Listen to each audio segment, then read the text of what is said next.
Radio. Not. Powered by the Score Broadcasting. Oh, Piggy can run. AllNoiseRadio.com. We are back, baby. We are back. We are back. Classic. We are back. We are back. All Noise Radio and allnoise.com, live here from the CSB studios in Stratford, Connecticut. We wish you a good afternoon on an overcast Saturday. Zuki and Ruggs here, talking sports with you for the next couple of hours. Welcome my partner, the one, the only, the myth, the legend, Zuki. How you doing, Zuki? Hey, yo. What's up, my brother? How's it going? Great. Love being here, talking sports on a Saturday. What is better than that? Oh, excited. Nice weekend, too. Big weekend, NFL. What do you want, you know?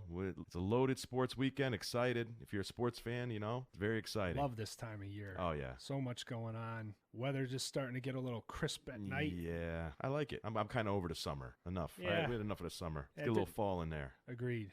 Much football as you can get is always a good thing. That's it, man. Speaking of football, that's how we're going to kick off today. We're going to go through the first 2 weeks of the NFL season. Since we've been with you last, we were predicting how things were going to unravel. And, of course, they go totally opposite the way every expert in the country has predicted. And, that's the NFL for you. Yep. So, yep. Hey, look at me. You look at the Tampa Bay Buccaneers. That's one team right there. That's a team I predicted to go to the playoffs. That's a team I predicted to bump out the San Francisco 49ers for the final wild card spot. And they're sitting at 0-2, and they're in total disarray. But at the same time, they're 10 seconds away from being 2-0. So, yep. I mean, that's the NFL for you. It's just like that. I mean, it's quick, man. I mean, you can, it's a matter of seconds, a matter of one play. You can win a Super Bowl or you could be sitting home. It's just crazy, the NFL. There's just not that much difference between these teams out there. I mean, you're talking, like you said, a bounce of the ball, an inch, a measurement, penalty call. Yeah. The parity is amazing in the NFL. I mean, it's got a couple bad teams. It's going to happen, Jacksonville and, the Raiders of the world. For the most part, I mean, everything's pretty even. I mean, I don't see one team that's maybe the Broncos, but outside of that, I don't see, I don't think the Broncos are unbeatable. No, not at all. And it is wide open. I mean, you got a couple of great defensive teams in the NFC, Seahawks and the Niners, and then you got a couple of juggernaut offensive teams, like you said, like the Denver Broncos in the AFC. Other than that, I mean, it's wide open. Yep. Divisions are wide open. The wild cards are going to be crazy when it gets down to starting around Thanksgiving time until the regular season finishes and that push toward the end. Woo, we're getting ready, though. Let's talk a little bit about who's surprised you. We've tapped on it a little with Tampa Bay being 0-2. Is there any other surprise teams that have gotten you your attention in the first 2 weeks? Gotta say, Pittsburgh being this bad. I did predict Pittsburgh was not going to make the playoffs, which, is looking like a foregone conclusion right now. But I didn't expect Pittsburgh to be this putrid on offense. I was in Pittsburgh for week 1. I was there in person. I watched that game, and it was bad. I mean, I would have much rather watched paint dry than being at that game. And I hate to say it. I love Pittsburgh. I love Heinz Field. But, geez, I mean, it was just brutal. It was brutal. I mean, you want to talk about, you could hear a pin drop. I mean, people were actually leaving the stadium in the third quarter. People were leaving because they knew that it's really bad. I mean, you want to talk about New York radio being bad. I mean, we were coming back home. We drove out there and we're coming back home listening to the Pittsburgh sports stations. Our buddies out there in WFAN there, and they were just killing the coaching staff. So Pittsburgh being in total disarray, we're not used to seeing that. So I'd say Pittsburgh's a big surprise for me. Yeah, I mean, and they kind of invented smash mouth football, and they don't run the ball. They cannot run the ball. They can't. And their play calling is, I mean, Todd Haley is bouncing Isaac Redmond to the outside. Hey, Todd, Isaac Redmond runs like a 4.7 40. That's not going to work. And now the injuries, I was there for those injuries. I mean, Pouncey's injury, you could feel the air just come out of the stadium when Pouncey got hurt. And then LaRod Stevens-Howling gets hurt. Larry Foote ruptures his bicep. I mean, wow. I mean, they had 3 major injuries right there. They had already lost Le'Veon Bell in the preseason, who they're looking for big things from. But like you touched on Todd Haley, I think he's a bad fit for that offense. I agree. You could see him and Roethlisberger just do not get along. So Pittsburgh, to me, is the team that I'm surprised. Can they turn it around? Sure. I mean, it's 2 weeks, but I did not think they were going to be this bad. They got a big one Sunday night against the undefeated Bears. And I can't see them winning that game. How can you sit there and I don't see them winning that game. No. No way. But we'll see. All right, and I want to give you a little hats off to the Bills. That's my early season surprise. 1-1 should maybe be 2-0. Thank you. Yes. Could easily be 2-0. They got an interesting one this week at New York, playing the Jets. A couple rookie quarterbacks going at it. And the game means something. It's both teams 1-1, and the way the AFC is, there's not a lot of great teams in the AFC. That could be a wild card. Definitely a wild card eliminator there early. I agree. I think it's a big game for Buffalo. The Jets as well. If you're the Jets, that's a winnable game. I mean, if you look at it on paper, if you're the Jets, who have been predicted to be a terrible team, who also could be 2-0. I mean, we remember last Thursday, that was definitely a game they could have easily beaten New England last Thursday. That's a winnable game for both teams. As a Bills fan, I'm feeling confident. I think the Bills can win the game, but then again, I could see the Bills losing that game. I think, I don't think the Jets are as terrible as people, even I said. They're not that bad. I mean, they got a good defensive line. Their defense is strong for the most part. Their offensive line has been better. Vlad Dukas played very well. He was blowing up Vince Wilfork. I was surprised. Vlad Dukas was a guy that people were down on. So maybe the Jets aren't that bad. No, and in this league, when you can cover guys, and they have guys that can cover, Cromartie's doing a great job. Yeah. Better almost with Revis gone. I think he's kind of assumed that role. People were a little worried that he wouldn't be able to, fill in for be that shutdown guy, be that shutdown corner, be that number one, shutdown guy, like you said. Yeah. But he's stepped in, he's done well, and he's got some help now. And I mean, whenever you have a good defense, I mean, you're always going to be competitive. Yeah, that's what they're doing. We'll see. Then again, the Jets could stink. Down the as the season progresses, but I don't think watching the Jets after the first 2 weeks, they're not that bad. But we'll see how it goes. Yeah. Another team that we were touching on a little bit that's been a little bit of a disappointment has been the Tampa Bay Buccaneers, starting 0-2. But like you said, 2 close games, a boneheaded play in the first game against the Jets just cost them that one. And then they had the Saints down late, and they should have won that game. They should have won that game. They should have beaten the Saints. But, Drew Brees makes the play when you needed to have it, and Josh Freeman still hasn't learned that yet, and that was the difference. Well, that touchdown game call back, I think, was a backbreaker for the Tampa Bay Buccaneers. That was a backbreaker. I was watching that, and game changer. That's the game. That's your game right there. I mean, you get a touchdown like that called back. I mean, forget it. I mean, it's hard. It's hard to just – that's the very deflating play. But, I think Tampa's got talent, but Schiano, I just watch him, Ruggs, and it's like – the dude just sits there and he twitch. I think the dude's a little bit of a weirdo. He just twitches on the sideline, and then he's and all he does is huddle dudes up and scream at him. That's all I see from Schiano. Right. It's dude, you can't do that. And it's and I watch him do that, and then I hear the announcers. It was so funny. They're oh, Tampa Bay's communication seems to be off. Well, no, duh. The guy sits there and just huddles up and screams at guys. Well, he has major issues with some of his players, and I mean, Freeman being at the head of that group, when your quarterback and coach are having issues getting along, I mean, it just filters down through the whole team. And Freeman's a lame duck quarterback. So Freeman's the one who needs to, get his head straight, because he's the one who's a lame duck quarterback. He's got no contract. And they drafted this Mike Glennon. I don't know. Who knows what Mike Glennon's going to be? He could be Tom Brady, or he could be, Ryan Leaf. We don't know. But if they get to 0-4, 0-5, you're going to see Glennon. I think you're going to see him if they're 0-4. Yeah, I would. Why not? But I mean. We'll see. The Buccaneers need to turn it around. A lot of teams need to turn around. There's a bunch of 0-2s out there that need to get things going. The Bucs, the Giants. The Giants are must win for the Giants this week. I mean, no doubt about it. I mean, you're talking about, going into Carolina, and Carolina's 0-2. Right. So this notion that the Giants are just going to roll into Carolina and steamroll them, well, I think that's inaccurate, because, Carolina just had a heartbreaking loss. They're desperate for a victory.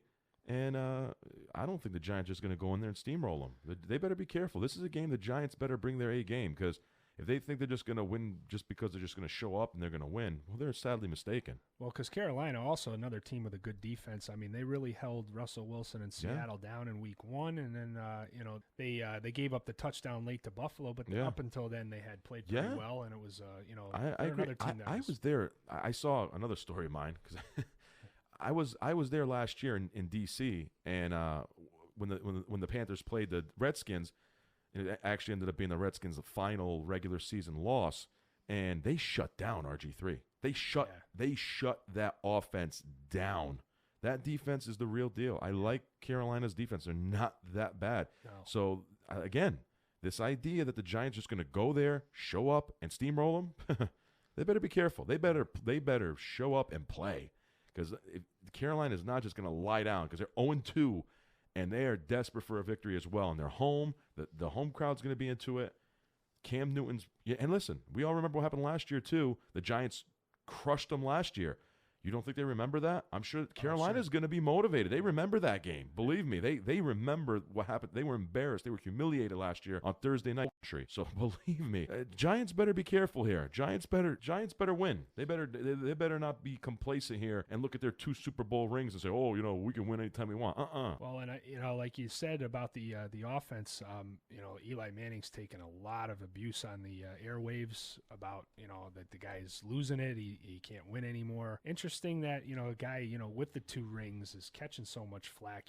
Maybe because being in the New York market that could have something to do with it, but he's got a lot of pressure on him in this one. He's got to produce it. 0-3 is pretty much curtains for them. New York, we're here. I mean, what have you done for me lately? Right. There's, okay, you won 2 Super Bowls. Hey, that's great, but you know what? I want to keep winning. You just can't win a Super Bowl and then take 5 years off. So yeah, I mean, bottom line, Giants need a win. That's it. Go to Carolina, handle your business. That's it. Get a win and then start fresh.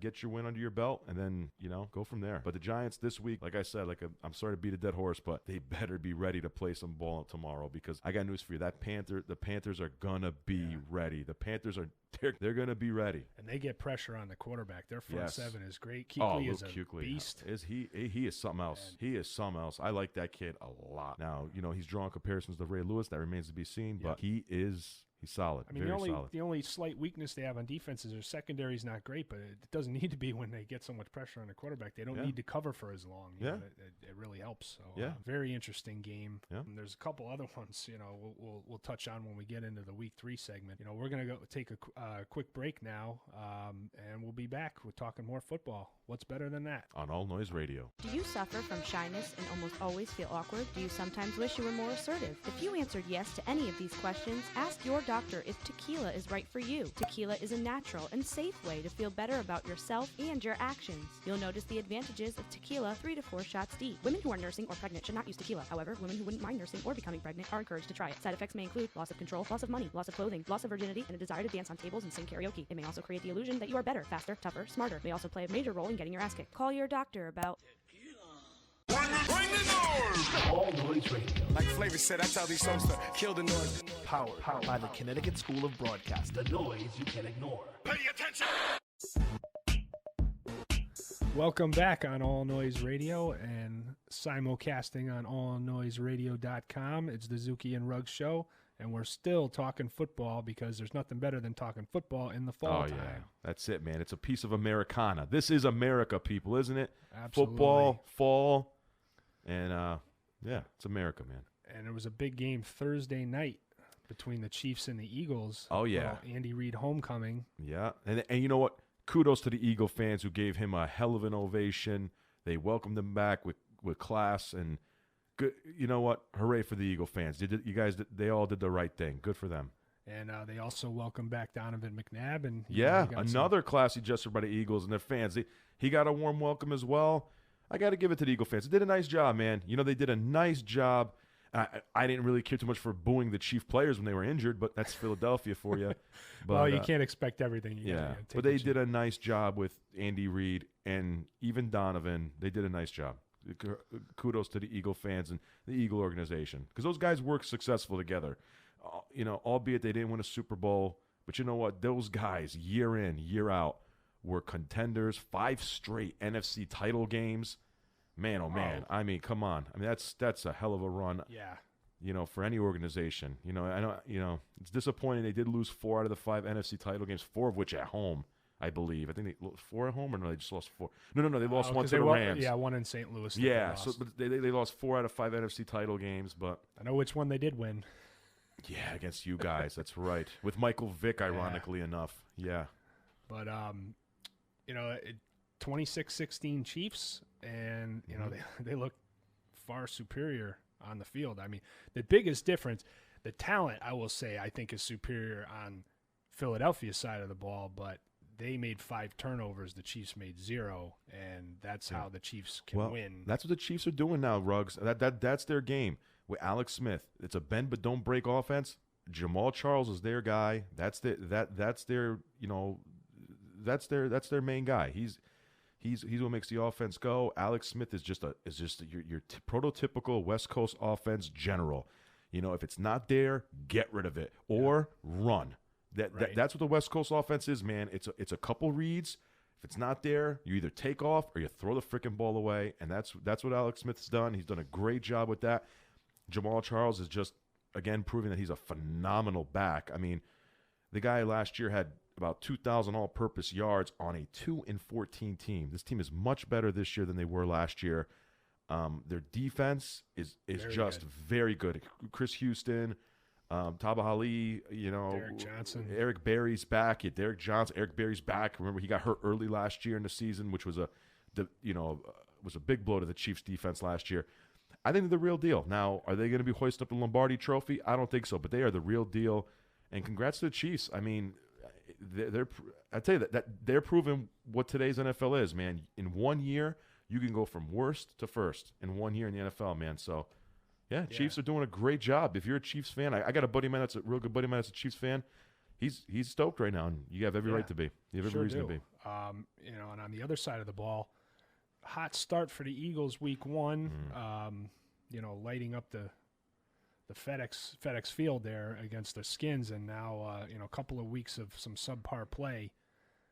Was it a 1 week wonder? Is it the Wildcat all over again? It just worked for a little bit. No, I think the turnovers killed him, bro. The turnovers really killed him. That's what Michael Vick's going to do. Michael Vick turn the ball over. He's going to make He does. Look at that first turnover. He's like Mike Mayock said, he was staring down his receiver. Yeah. You can't do that. Nope. You can't look at a receiver for 5 seconds. These guys are whether they're wearing a visor or not, it doesn't matter. These guys are going to read your face. They're going to read your eyes. So, they got to play better. LaShawn McCoy's having a hell of a season. My God, he's answered all questions. Answered all questions about whether or not he's an elite back. My God, he is something else. I mean, he is something else, LaShawn McCoy. It's Michael Vick. Michael Vick's got to stop turning the ball over. Yeah. Now, against San Diego, their defense was awful. I don't know if Michael Vick could have done any more. The guy did all he could. That defense, Phillip Rivers lit him up. I mean, he lit them up. But I think the offense will be fine. Yeah, my worry, with Michael Vick is just, is he going to make it through the season? I mean, that type of offense, where you got the gimmicks, you got everybody spread. Sometimes you're playing the line with like 3. It looks like there's 3 guys on the line. I mean, you're just like you're opening your quarterback up to taking a lot of hits. Well, we saw after the game, Ruggs. I mean, his ankles are we saw him. He was limping off the field. Yeah. So yeah, I mean, I don't think he's going to make it. I mean, Nick Foles was warming up at a couple points. I don't think he's going to make it. I mean, I don't wish that on the guy, but I don't. If I was a betting man, I'd bet on Michael Vick definitely missing a game or few.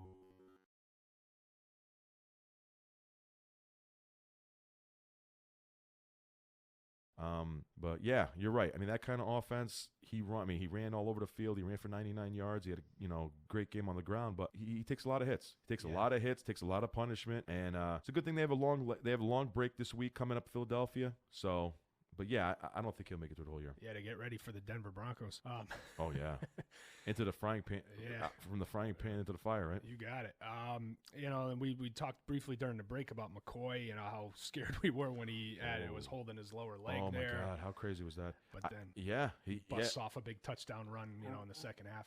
Put your fears at ease. Right, like I was saying to you, I was ready. I had my phone in my hand and I was ready to put a Facebook post saying, goodbye, LaShawn McCoy. I was ready. I was ready to write something like, man, that's too bad. I was going to write like basically a sympathy post for McCoy, and then he comes on the field, and I'm like, okay. And I'm playing against him in a big fantasy league, and he breaks off a 41-yard touchdown run. Yeah, so they're calling it a sprained ankle, but I'd like to have a couple of sprained ankles like that. Yeah, he could probably beat me in a race with one foot hopping. Him hopping, me running, will beat me in a race. Well, and they said, on NFL Network, I heard they were talking about how Shady McCoy had to be like convinced that this offense would work. He didn't really buy into having a college coach come in and change the offense that Andy Reid had laid down in the past years of his career. But it looks like he is buying in now. I mean, he's a big focal point of the offense. How could you not? buy into that. Same thing with Jamal Charles on the other side. I think the offense runs through LaShawn McCoy, honestly. Both of these guys are being featured, and like you said, with the all-purpose weapons that Charles and McCoy are, it's just, you can't wish for anything more. And, what Philly needs to do is, kind of take KC's book and improve that defense. Yeah, the defense is that. Well, defense killed him in week 2, and the turnovers. You can't win in the NFL doing that. Yeah, definitely not. Speaking of backs, guys that can change games, how about what happened with Trent Richardson? Oh, boy. Traded yes. to the Indianapolis Colts for a first-round pick in 2014. I didn't understand it personally, but, Zook's going to, touch on a little bit more maybe about the impact of this trade. Well, I think it makes the Colts a Super Bowl contender down the road. Now, whether it's this year or not, that remains to be seen. Think about it like this. I could understand some of the retractors or the people who don't like the trade. You think giving up a first-round pick for a running back is ill-advised or not worth it, but I couldn't disagree more. You look at the Colts now, they have the number 1 pick and the number 3 pick from the 2012 draft. Now they have a guy who can take the divert attention away from Andrew Luck. Defenses can't now stack the line and come all out at Andrew Luck, and that's what they were doing. I don't want to hear that, it was the offensive line. Okay, maybe the Colts offensive line, they're not the Hogs, okay? I get it, but don't tell me that these defenses weren't coming for Andrew Luck. You mean to go ask Cameron Wake last week whether he had any respect for Ahmad Bradshaw. Please. Cameron Wake's job and those guys' job is to go after Andrew Luck and hit him. Okay, that was their job. And that's what they did. Now defenses, guys like Aldon Smith, now the 49ers, they can't do that. Now they're going to have to respect the run somewhat. Whereas if the Niners were going against Ahmad Bradshaw, then they'd be like, okay, it's Ahmad Bradshaw. Okay, big deal. They're not doing that with Trent Richardson.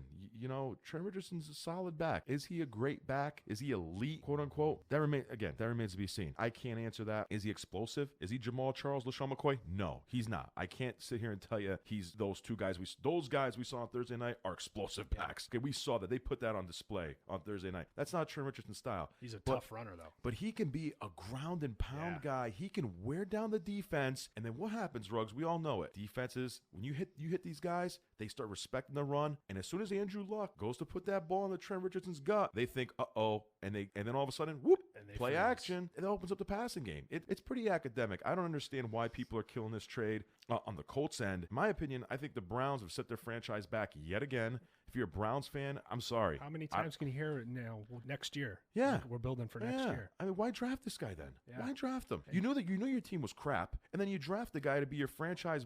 You got one marketable player in Cleveland, and then you trade him. Well, then that's what happens when you switch regimes so often. You get everybody wants to go a different way, and exactly. And I don't know how Chudzinski says this guy isn't built for our program. And Willis McGahee is. Oh my good.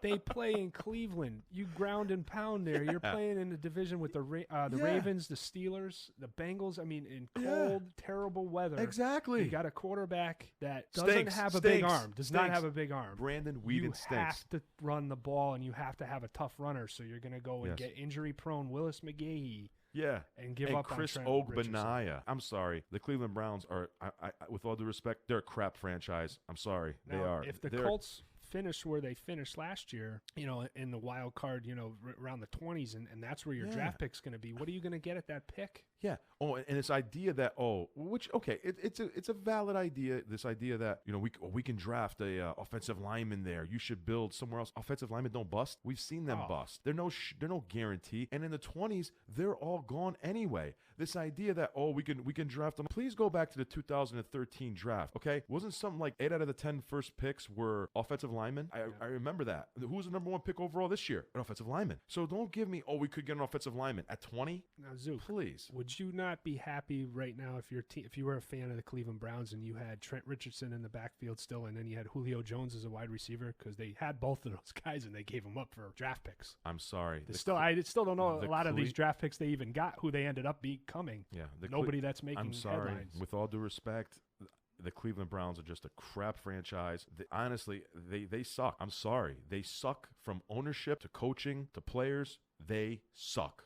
I'm sorry. Picks are great, but players are better. You can't win with picks. I'm sorry. They stink. I mean, I really feel bad for Joe Hayden. He's a tremendous ball player, and he's stuck there in that situation. But kudos to the Colts.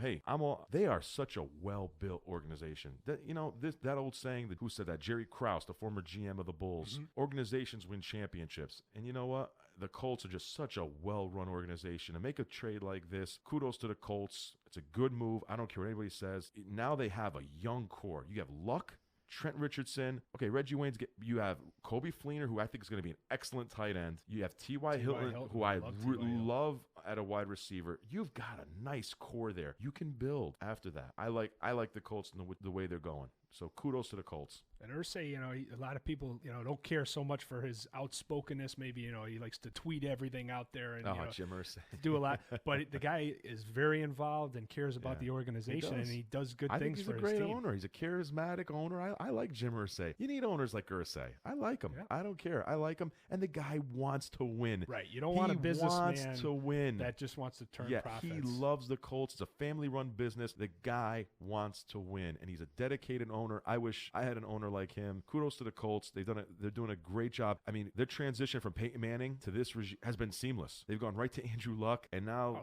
they went from having no running game. Now they have a guy in Richardson. Also, how else do you win in the NFL? I wanted to ask these naysayers who, I don't know how these guys even know what they're talking about. How do you win in the NFL? You know how you win? Time of possession is very important. Now you have a back that can extend drives, okay, that can keep posing offenses off the field. Like when you're going against a Tom Brady or you're going against a Peyton Manning or you're going against an elite offense, you keep those guys on the sidelines. Right. That's how you win. And this Trent Richardson can do that. He can grind out drives. He can kill the clock. It's a great move for the Colts. That's my opinion. I'm sure that guys like Mike Francesa and other guys are going to disagree with me, saying it's a bad pick. I don't care. You know what? Time will tell. That's ultimately what's going to happen here. Time will tell. Yeah, if your defense isn't great, keep it off the field. Best way to handle it. And they'll improve as the season goes along. I mean, they're just getting better continuity, playing with each other, more. They've replaced some of those guys that they lost through free agency, with younger guys that are, starting to do the job. Well, we're going to another break, and we'll be back on the Zuki and Ruggs Show, All Noise Radio and allnoiseradio.com. Has this ever happened to you? Flop the nut straight. And then you felt like this? All night, the chick, he tripped me! Are you thousands of dollars in debt? Have you ever bet on the Puppy Bowl? Are you in too deep but have no intention of stopping? Who are you going to call? Gambling Enablers Anonymous. Witness protection for gamblers. Some people may say you have an addiction to gambling, but we here at Gambling Enablers Anonymous believe you have every right to continue your hobby. We will provide you with a new identity to help you hide from those pesky IRS agents and loan sharks. We also provide relocation services based on your preferred betting venues. Just listen to our satisfied customers. I'm Steve Croft. I'm Leslie Stahl. I'm Bob Simon. I'm Batman. I'm Morley Safer. I'm Ron Burgundy. So before you end up or call us. Gambling Enablers Anonymous. Witness protection for gamblers. This is obviously not a real service, and if you thought it was, you are a total moron. Gambling Enablers Anonymous holds no legal responsibility for any dumb decisions you make, especially based on this commercial. Gambling is a risk, and if you consider calling us, we would advise you to seek psychiatric evaluation. All Noise Radio, powered by the Connecticut School of Broadcasting. I cannot believe this. This is the best news I've had all week. And I know I can't live without my radio. I'm sick to death of your mess and your noise. The noise you can't ignore.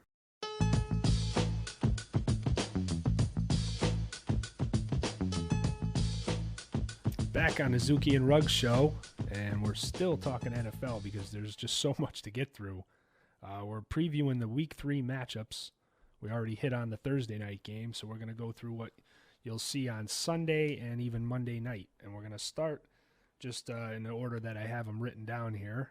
And we're going to go with the Colts and Niners, which, we touched on a little bit in the Trent Richardson segment. But, tough game for the Colts to go out west and play this Niners defense, and they're a little they're still stewing over Sunday's loss to I'm sure, Seattle. So this isn't the best time to catch them, perhaps. I agree. I mean, you got to think the Niners are going to have revenge on their minds, and they're home. They're not happy about what happened, but they do have some issues. I mean, again, not to sound like a genius, I did pick San Francisco to not make the playoffs. I think they will win this game. But they've got some issues right now.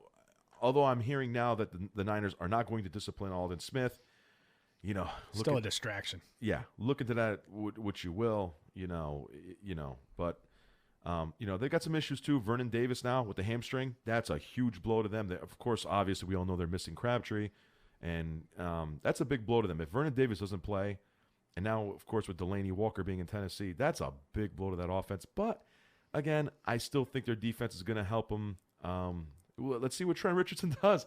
This is his debut with the Colts, and wow. I mean, talk about a hell of a place to make your debut in San Fran against one of the most stout run defenses in the league, and they're going to be pretty ticked off as well. So I like the Niners despite some issues. I think they're going to find a way to win. But you know what?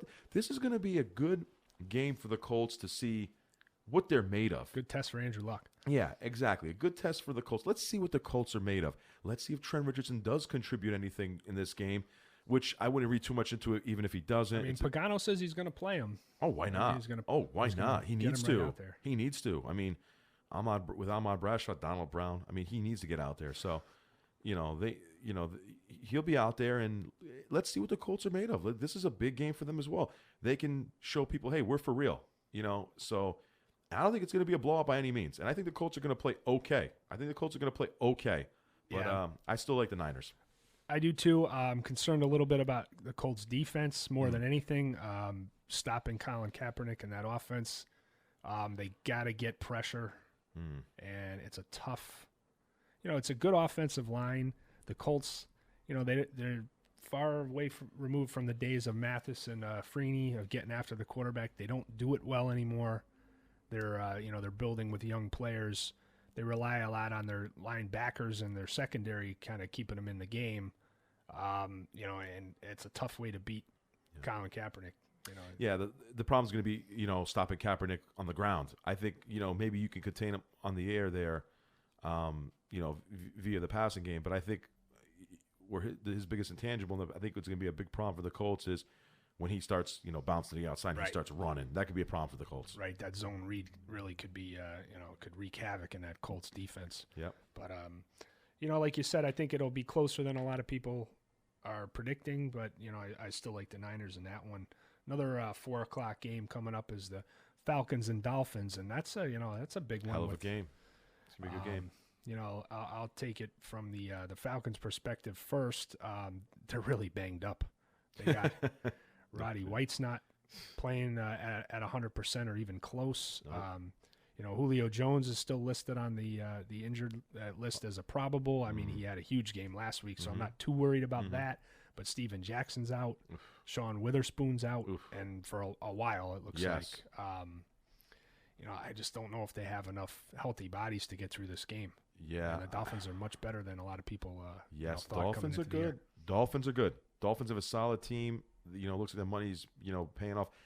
I think Mike Wallace is going to have a big game here. I really think Mike Wallace is going to have a big game. But I wouldn't read too much. I know people have been saying last week they had problems with Bradford. I don't believe that. I think that was all garbage time. I don't read too much into Bradford having a big second half, please. I don't want to hear it. That was garbage time. That was the Falcons going into a preview when they had a big lead.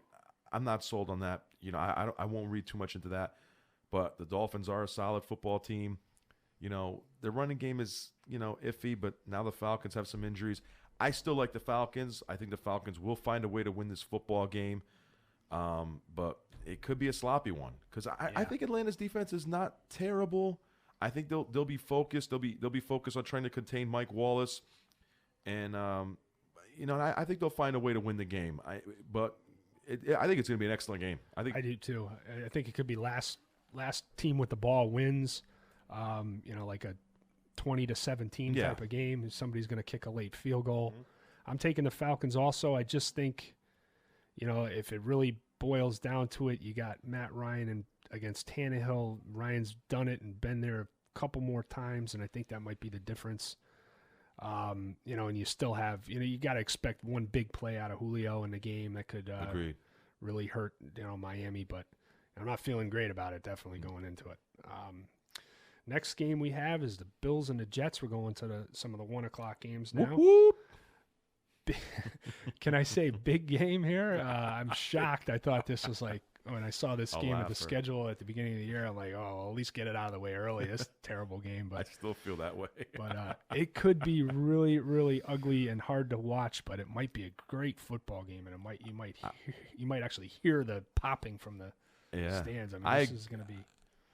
I agree. I think it's going to be. I think it could be a sloppy one as well, or it could end up being an epic game because both teams are. Let's be honest. They're both middle of the pack. I don't think. as excited as I am about EJ Manuel's, being a Bills fan personally, they're not a great football team yet, and the Jets are also rebuilding. Both teams are kind of rebuilding with rookie quarterbacks. I am looking forward to that battle. I really am looking forward to seeing the two rookie QBs going at it. I'm sure Gino in the back of his mind's kind of maybe saying, he's got something to prove. Maybe he's going to try to show Buffalo, hey, you took this guy over me. Maybe I was the number one quarterback. I'm sure he is. He might not say that out loud, but I'm sure deep, in his competitive nature, I'm sure that's a motivating factor for Gino. So, and I think he answered questions about, the contract, he's overpaid, yada, yada. Well, we'll see how it goes. I like Buffalo. I think Buffalo will win the game. I just think they have more weapons on offense. And if Mario Williams is healthy and he plays the way he was a monster last week, ask Cam Newton if Mario Williams is overpaid. He punished Cam Newton last week. So, if Mario Williams is hot and he's healthy, and Geno Smith has a tendency to hold on to that ball for a long time. We saw it in the New England game on Thursday night. He holds on to that ball for a long time.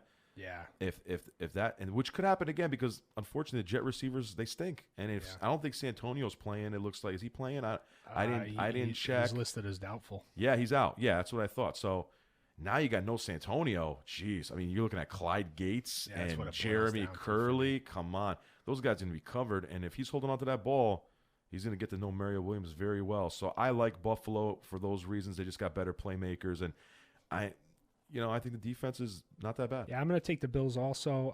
This was a tough one because, if the game was in Buffalo, I might be a little easier of a pick. But, it boils down to you got C.J. Spiller and Stevie Johnson on one side, and then the other side you got Bill Powell and Stephen Hill, Clyde Gates, like you said. Yeah. There's just, more weaponry around E.J. Manuel, but it'll be a close one.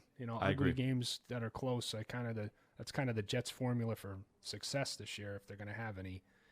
But it should. It could either turn out to be a snooze fest or a really, really fun, good ball game.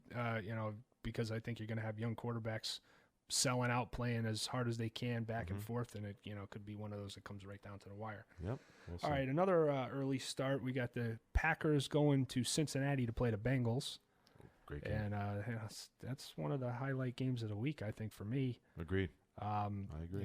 Offense personified out of the Green Bay Packers, and then you got a real tough Bengals defense. So who's, what's going to give, do you think, Zook?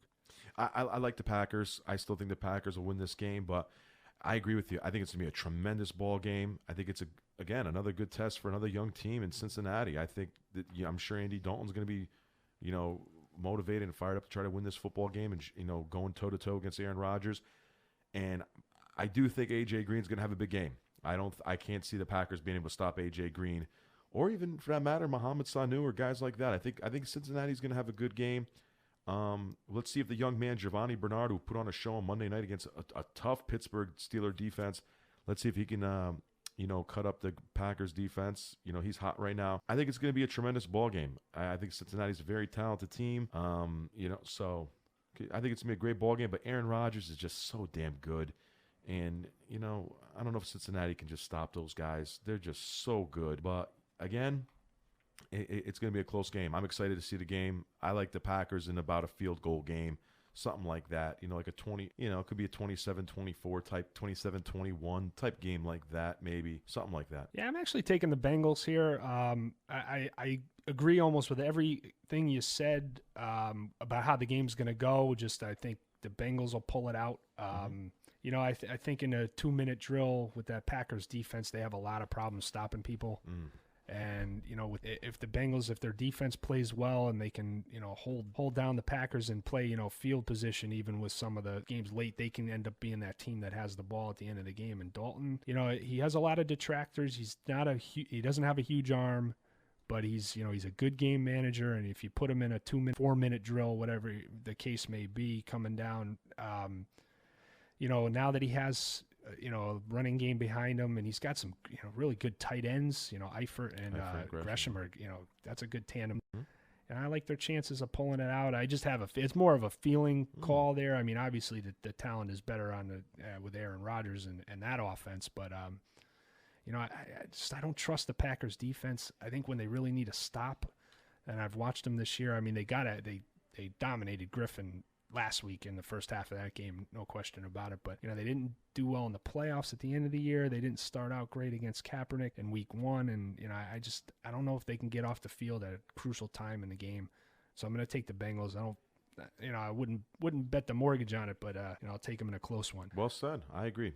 Well said. Thank you. And we got the next one coming up is another, playoff rematch from the year before last. You got Houston and Baltimore coming up from, Yeah, well, I will say, if there was a couple more guys on the field for Baltimore, that would be a great game. That's actually funny you mentioned. That's actually a game I was looking at going to. I've got a lot of family in the Maryland area, and we want to get together for a Raven game. That's one game I had circled, but man, now with Ray Rice being out, he may play. I don't think he's going to. Even if he does play, he's not going to be effective with a hip flexor. I wouldn't even put him out there if I'm Harbaugh. It's week 3. Don't injure the one franchise, the one playmaker you have. Take your medicine this week and just try to come back next week. And Bernard Pierce is a capable back. Yeah. I think if Bernard Pierce is out there, you can win with Bernard Pierce. I like Bernard Pierce a lot as a player. So, Houston on this one, even though Houston's got some injuries as well. Andre Johnson's a little dinged up. Foster, we don't know. I think his workload's going to increase this week. Foster, I think he's healthy. I think it's just Houston's being precautious with him. Yeah. They don't want to wear him out, which is smart. The guy didn't play all preseason, all training camp. Don't give him 50 touches in the week 1. So Houston's doing the right thing here. I like Houston, and I hate to say it, I think it's going to be, unless Andre Johnson's totally ineffective. Yeah, they said he's going to play though. Yeah. Owen Daniels is questionable. Oh, really? Yeah. Jeez. But I think he'll play. He'll play. Yeah, geez, injuries all over the place. I think he'll play, but I hate to say it, I think Houston's going to win this thing running away. I don't think it's even going to really be close. I just don't see who Flacco can throw the ball to, especially if Ray Rice is out. The injuries are just killing Baltimore. They were my pick to win the AFC North. I don't know how smart that's looking now. Yeah, I got Houston running away. I think Houston's gonna rip them apart. I'm going the other way with this one. I'm thinking real tight, kind of low scoring game, and I'm thinking Baltimore pulls it out. Another one where I think Houston's gotten away with a couple in the last 2 weeks, and I almost feel like this is the week that their luck runs out, and then they get it back together, and I think they start playing like they're capable of. Matt Schaub has had some issues early in both games, getting going. He's had real slow starts, and Baltimore still have a decent defense. I know they got torched in week 1. I'm not going to defend them for that game. They got lit up by Peyton Manning, but yeah, many defenses have. Yes. On the road, week 1. Right, and I thought they looked much better last week. They played the Browns. You got to factor that in. But, Flacco every once in a while comes out, like he did in the postseason last year, and comes out and has a great game. I think he's due for one because, was not great last week.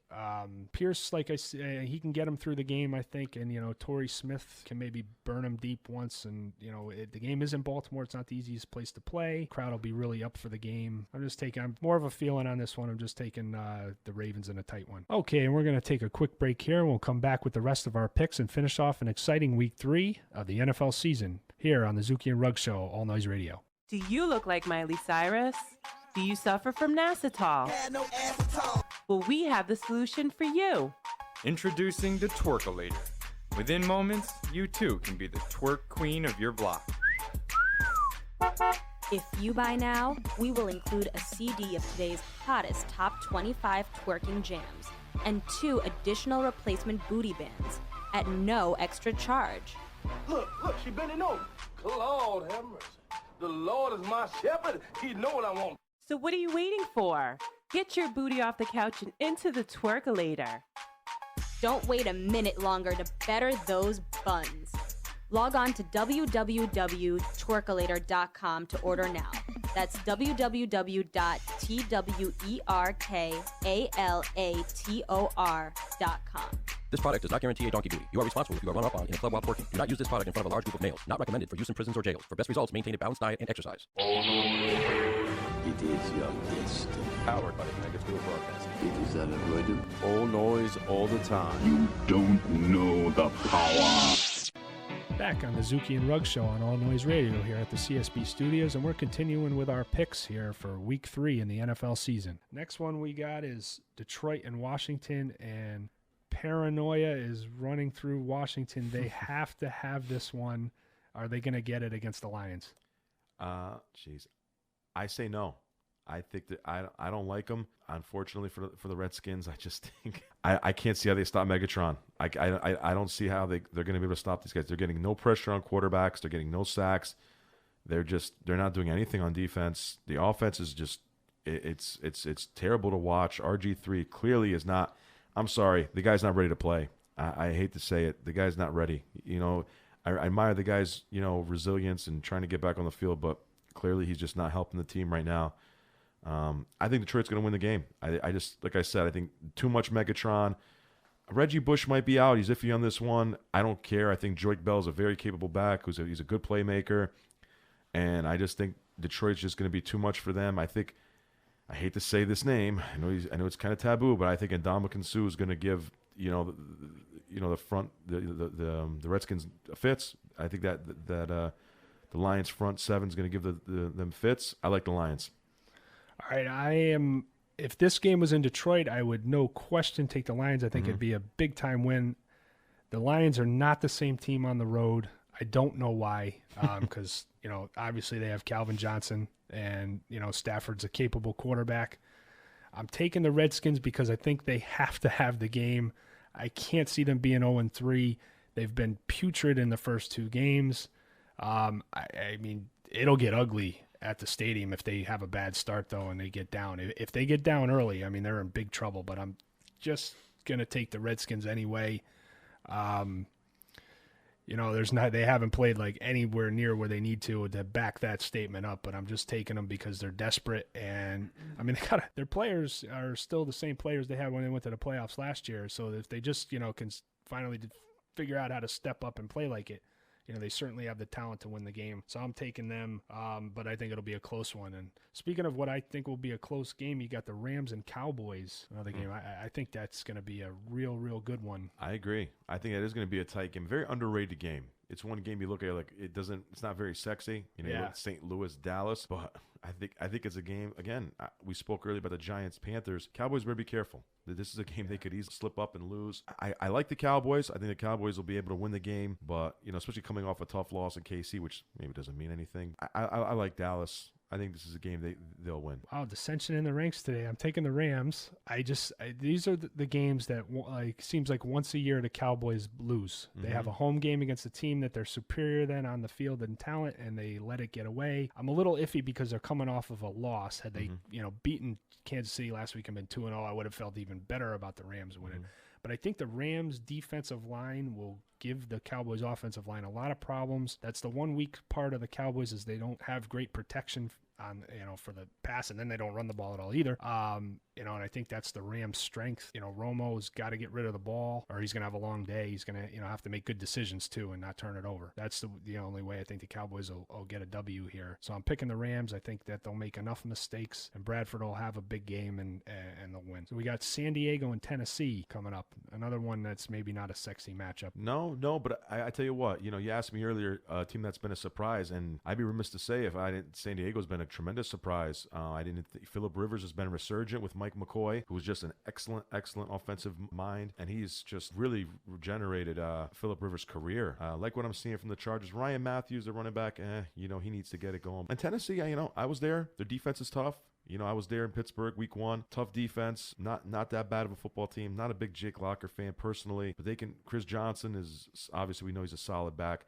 I'm taking San Diego just based on talent, and I like their defense as well. San Diego's defense is decent. If you watch them against Philadelphia, you're thinking you're nuts, but their defense is not bad in San Diego. And again, just lack of playmakers on the Tennessee side of the ball. I think they'll be focused on Chris Johnson, obviously, as most defenses usually are. And I'm taking San Diego here. I'm gonna go with the Titans. I think. Oh, geez, what is this? Opposite day? I don't understand. We're like a married couple here. We started off like on the same page, and then just something just happened. You're picking on me, Ruggs. Hey, is the sky blue? Jeez, what are you gonna tell me next? Yeah, I think the Titans have been real tough in the first 2 weeks. They are. And they're buying into Munchak's program. They have a formula to win. It's not pretty. They have to keep it low scoring. They have to run the ball. They have to stop the run.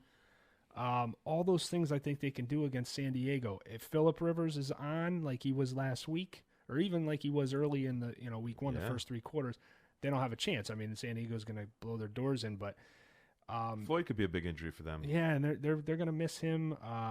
Matthews just fumbles the ball too much. I'm worried about that if I'm San Diego. No doubt. But I like Danny Woodhead coming out of the backfield for San Diego, man. That was a good addition. He could be a game changer for the Chargers. You know, he comes out of there and the Titans aren't looking. He could come in there and he's I like Danny Woodhead a lot in that offense. I think I'll know right away if I'm wrong. If San Diego comes out and jumps on them, I think it'll be over and they'll run away with it. Like you said, they have more talent, more playmakers.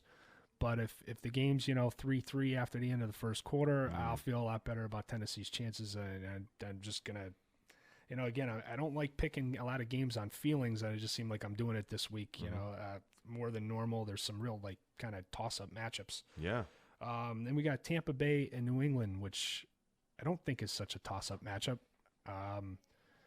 What's your take on it? I think it's pretty cut and dry here. I actually think it is pretty close. I'm going to take New England only because the game is in New England, and I just don't like what's going on with Schiano and Freeman. The whole thing is it really appears to be a real mess down there in Tampa. But I'm going to take New England. I think they've had a week to they've had a long time to prepare since the Thursday night game. But I will say this, I think Brady's in for another frustrating game because you can have Darrelle Revis locked down on one of those inept wide receivers, and if he takes away, if I was Tampa, I wouldn't even play the zone. I would just have Revis follow that dude Dobson. It seems like Brady was really going, and Dobson looks like he's got some talent. He just had some issues catching the ball. I would have Revis on Dobson, but it looks like Tampa plays the zone. Either way, he's shutting down either Dobson or Kenbrell Tompkins. Either one of those names are not scaring Darrelle Revis. That's a big blow because, as we know, no Amendola. How many times can you throw the freaking ball to Edelman? So I think that game's going to be a lot closer than people think. And Doug Martin is dynamic, and Vincent Jackson, that's going to be tough for New England. I'm taking New England, but Tampa's 0-2. They're desperate. I don't think this game's cut and dry, man. I could see Tampa winning this game. I don't think they're gonna. Again, if this game was in Tampa, I'd pick Tampa. I'm telling you right now, this is going to be a sloppy game because I think both offenses are just not that good right now. I'm going New England only because the game is New England. Be honest with you, that's the only reason I'm taking New England. Well, I think when I say cut and dry, I meant more that I just knew who I was picking. I didn't mull over it. I do think it'll be a close game because I don't think New England has their weapons in line to really run away with the game. I just think they'll control the game. They'll get off to a good start. Ridley's doing nothing. Ridley is doing nothing, and Tampa's run defense is strong. That's the most disconcerting thing about New England. Forget about their passing game. Stephen Ridley right now stinks. He was projected to have this huge year. He was a 1,200-yard back last year, dozen touchdowns, whatever he had last year, and he's doing nothing. And another one who's having trouble holding onto the ball. Yeah, that's very disconcerting for New England. I'm telling you. Like I said, I still think New England will find a way to win because they're winners. That's what winners do. Right, and I'm going to take the Pats also. And I just think, you look, you got one quarterback and coach, that's in disarray, and you got Belichick and Brady. And you got to take Belichick and Brady 99 times out of 100. No, agreed. Especially at home. Agreed. Okay, Giants and Carolina. I like the Giants, but again, like I said on our opening segment, the Giants better be careful. And I think they will. I think Coughlin's going to drill it into. I think Coughlin will have these guys ready, and these guys are champions. I can't see these guys coming in here laying an egg. I think they'll be ready to play. Like I said, they better be ready. Carolina's good. Carolina is not going to roll over and just let them have it. They're 0-2. This is their season as well. They're in a tough division. With Atlanta and New Orleans, they know if they go to 0-3. They're in deep, deep trouble. So, in my opinion, it's good. I think it's gonna be. I'll be very surprised if it's a blowout. I'm taking the New York Giants. Based on talent, based on championship experience, those reasons, going with the Giants. I've gone back and forth on this one all week. I'm going with Carolina. I think they're gonna get a lot of pressure on Eli Manning, and he's gonna make. He's made 7 turnovers in the first 2 games, and I just think he's gonna make one at the wrong time. And Cam Newton, like you said, he's still remembering last year. He was kind of embarrassed on that Thursday night game. The Giants really just beat him down. And I think, maybe he steps up and has one of those performances. He's come close. He's had, 2 okay games in the first 2 weeks of the season so far, but he didn't win either one of them. It's another showcase game for them. They don't get a lot of them in Carolina. This is, one that's going to be on TV in front of everybody. He wants to go and have against a big market team. And even though it's a battle of 0-2 teams, it's really a big game for him and that team. And I'm going to take them in that. Just think the defense is playing a little bit better. They have superior linebackers and a good defensive line, and the Giants, they have a very good defensive line when they're all there and playing, but their linebackers are terrible. Their secondary is bad. Yeah, Corey Webster hurt now. And just throw that on top of it. I mean, Thomas was shaken up last week. Right. You know, I'm just taking the Panthers. I think their defense will make the difference. I don't think it's a crazy prediction, Ruggs. I mean, I said it. Like I said it earlier. I went to a bit of a rant there, and yeah, I could see that coming. I could see that happening. I don't think that's crazy at all. And like I said, any Giant fan or any Giant member of the media or anybody who thinks the Giants are just going to win by showing up, dead wrong. So that's not crazy, Ruggs. All right, next we got the Jags and Seahawks. Okay, 2 seconds on this game. Seahawks, goodbye. All right. Period. I'll echo your statements there. I think if Seattle remembers to wake up for the game and show up, they'll win. Yeah. Russell Wilson, Seattle blindfolded, covers the spread. But remember, they always say that's why they play the games, because there always seems to be one per season where you're like, how did that happen? Well, I guess this would be that one if it happened. Oh, my God. This would be epic. This would be one of the biggest upsets that I can remember. Maybe the Saints-Rams one from, what was it, 2 years ago? Yeah. Which was nuts. Well, I remember, I think it might have been his rookie year. I remember when Manning beat Brett Favre in Indianapolis, and the Packers were coming off championships. Oh, that's right. Indy got him one week, by a field goal. And that's the year I think the Colts went like 4, and didn't the Colts have a bad year? They had a very bad year. Very bad year. They won the game. Rookie year, but they did pull it off. So yeah, you never know. But I don't think Chad Henne or Blaine Gabbert or Peyton Manning.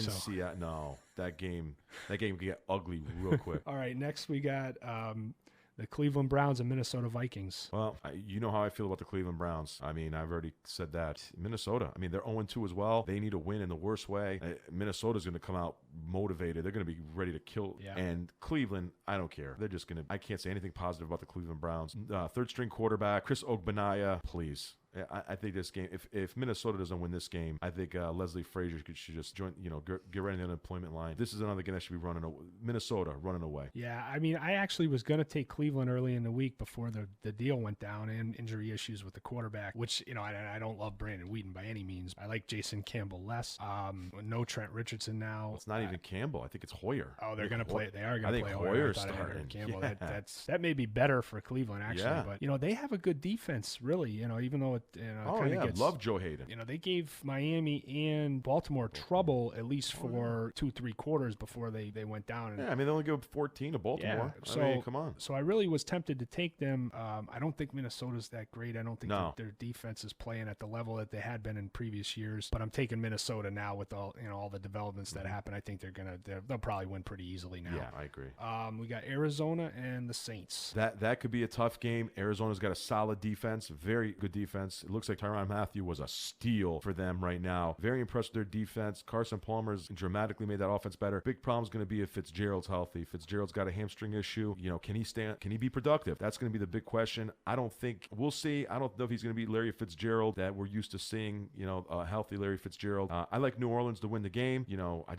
Carson Palmer, we all know about Carson Palmer. He's a little shaky, man. So I like the Saints to win the ball game. Yeah, I think Arizona's a lot better than people think, but I'm taking the Saints here. I just think I think Drew Brees is due to really have a breakout game too. I don't know if it'll happen. Because we'll see. It could. You never. Drew Brees. He's Drew Brees. We all know about that Saints offense. It's pretty darn prolific. And I did predict he was going to break Brady's touchdown record, which I'm not looking too smart on that right now. But I'm not sure what it is with him so far this year. He just doesn't look the same. I think he'll have a big game this week. Patrick Peterson obviously is going to have something to say about that and the rest of that Cardinal defense, which is pretty good. Yeah. But I'm taking the Saints. Not going to lie, I am rooting for the Cardinals. But hoping they pull it off. But I think the Saints will win. Maybe by 10. Yeah, say something like that. I don't think it'll be a blowout. Sunday night could have been a big time matchup, but now I'm not so sure. Yeah, well said. That's exactly what I was gonna say. I like the Bears. I just don't see the Steelers. They just look like their offense is just can't get out of its own way. Can't run the ball. They have no deep threat. I mean, Heath Miller might come back, which could be. I mean, he could be like the Messiah rolling in there. They should have a golden chariot for the guy. But I mean, still, he's Heath Miller. He's coming off a major knee injury, and the receivers can't hold on to the ball. The Pittsburgh Steelers offense is just a mess, but the defense is still solid. And if they can get pressure on, but that's another thing. They have no pass rush. Yeah. The Steelers are just a mess right now. I just can't see them winning this game. I hate to say it. I can't see them winning this game. Could they? Yeah. I mean, depends which Jay Cutler shows up. Yeah. Because if the sloppy Jay Cutler who holds on to the ball for an hour and a half shows up, then you got a chance. But if Jay Cutler's, efficient, getting rid of the ball, they could be in for a long day. And Forte's another one. Forte could present some trouble for the Steelers. Just can't move the ball, man. I can't believe I'm to say this, but I think the Steelers, they fall to 0-3. Yeah, I'm taking the Bears also. I actually think that this game is not going to be a good defensive show by either team. And I can't believe I'm saying it. Bears Steelers, you think defensive smash mouth football. I think this could be an offensive show, especially on Chicago's end. I think they'll just do more scoring, and that's why they'll win. Yeah. And Monday night, maybe saving the worst for last. You got the Raiders and Broncos. Oh my God. Let me think about this. Yeah, Broncos by about 40. Yeah, I wouldn't be shocked if Oakland hung in the game for a while. Well, I'm sure they've been playing Denver forever, and they always seem to play well in Denver against them. Yeah, but eventually the talent is going to shake itself out. Depends what kind of mood Peyton Manning's in. I think if Peyton Manning's in a kind of mood where he wants to throw 8 touchdowns, he'll do it. Well, not 8, you know what I'm saying. I like the Broncos. They're just superior team. The Raiders are just another team that are just, unfortunately, they're just one of those sad franchises. Just can't get out of, they just can't seem to put it all together. Yeah, the Broncos will definitely get the 3-0. All right, so that's our Week 3 predictions, and we hope you enjoy listening to us today on the All Noise Radio and allnoiseradio.com for the Zuki and Ruggs Show. We're bidding you a good afternoon. See you next time. Take care, guys. Are you an avid traveler finding yourself feeling under the weather and reaching your destination? Finding yourself sitting next to coughing Kathy, sneezing Steven, or never cover their mouth Nancy? Do you want to get rid of germs forever? Introducing the new Sani Shield, the ultimate protection against germs. It's an easy-to-wear visor with a built-in face guard. So take that common cold and influenza, the Sani Shield is here. Available at your local pharmacy or online at www.coughinyoursleeve.com. So tell your friends now they can say it and spray it.